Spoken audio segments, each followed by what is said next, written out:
AOC's rise, to the extent that she's rising, represents a recognition that Nancy Pelosi represents the politics of yesterday, which is also the politics of AIPAC. I mean, AOC's former chief of staff, Saikat Chakrabarti, who's running for Congress out of San Francisco. I was just out there and there were flyers all over the place, and he's campaigning as someone who doesn't take any money from AIPAC. By the way, she's refused to endorse him for some reason that I don't know, but it's like you're going to start seeing all these Democrats campaigning against AIPAC, but we shouldn't believe the hype. Palestine is not an issue about human rights alone.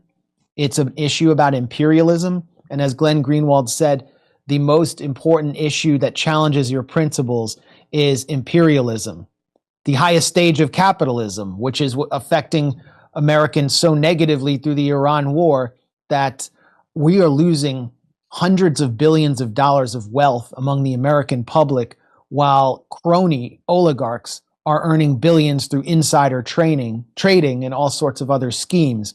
AOC's not calling this out. She's not prioritizing it. She's running a calculated ploy. She is herself a brand.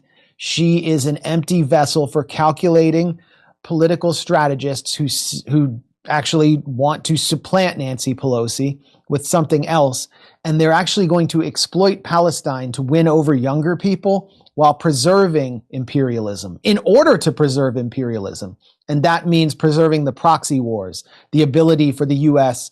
to attack what James Mattis called in his defense strategy, revisionist powers, Russia and China. Another figure who represents this very cynical ploy is Kat Abu Ghazala from Chicago, who I'm sure, critiqued on this show, and she's in favor of sending weapons to Taiwan.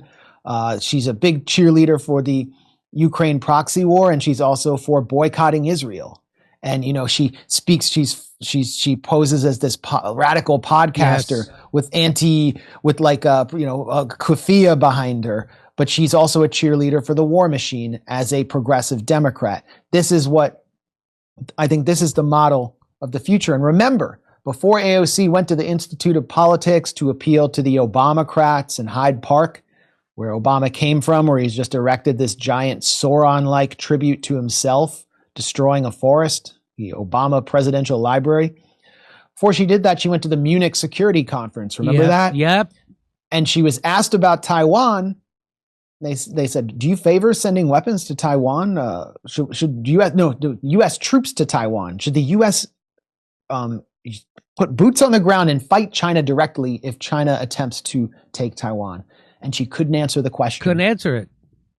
That's a pretty easy question to ask. It's like, do you want a direct military confrontation with China or not? And she didn't know what to say, because she's going to ultimately take the position that the U.S. needs to continue the status quo of Cold War with China and a proxy war with Russia, which could very well soon expand. Trust me, if she runs for president, that's going to be her platform. And the man behind that all is Matt Duss. Matt Duss came from Bernie, but Bernie was sort of his own man. He came from the Center for American Progress, which is Center for American Progress. Yeah, a Podesta think tank backed by industry, was getting pro-Israel. So, I mean, they all the dissenters on the Iran war who were writing for Think Progress, their blog, were all ejected under pressure from the Israel lobby, all fired except Matt Duss. And Matt Duss goes to Bernie's campaign, ensures that it's anti-Russian and anti-Chinese, while mildly supportive of Palestinian liberation, or at least like a Palestinian state. But again, Bernie kind of is his own guy. He's whatever you want to say about him, he's hugely disappointing, but he's an authentic person. AOC is not. So she's a better vessel for the agenda of someone like Matt Duss, who really wants to keep guardrails around issues like Russia, China, making sure the U.S. is confronting all of these so-called authoritarian states while being more supportive of ending the occupation of Palestine. And then her chief of staff is named Mike Kaska. And I've heard this from people I talked to on the Hill. He really believes that he can be the chief of staff in a White House under AOC in the near future. And they are fueling her ambitions. And she's in this constant defensive mode where, she's young. She doesn't have that much experience in politics, kind of came out of nowhere. And she's being pushed to actually run for president. There isn't a whole lot of time for her to pause and think about what she actually believes in.